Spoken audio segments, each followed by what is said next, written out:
اعوذ باللہ من الشیطان الرجیم، بسم اللہ الرحمن الرحیم، اللہم صلی علی محمد وآل محمد۔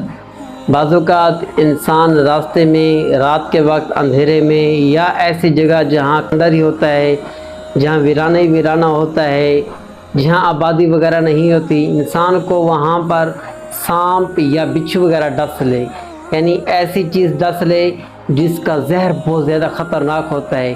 اتنا خطرناک کہ اس کی جان بھی جا سکتی ہے۔ تو اس کے لیے، کیونکہ یہ ایسا وقت ہوتا ہے جب انسان کو کچھ بھی نظر نہیں آتا، اس کا دماغ اس وقت کام بھی نہیں کرتا ہوتا، کیونکہ اتنی تکلیف ہوتی ہے، بہت زیادہ اس کو درد محسوس ہو رہا ہوتا ہے۔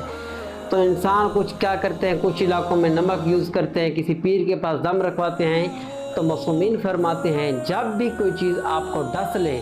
تو اول و آخر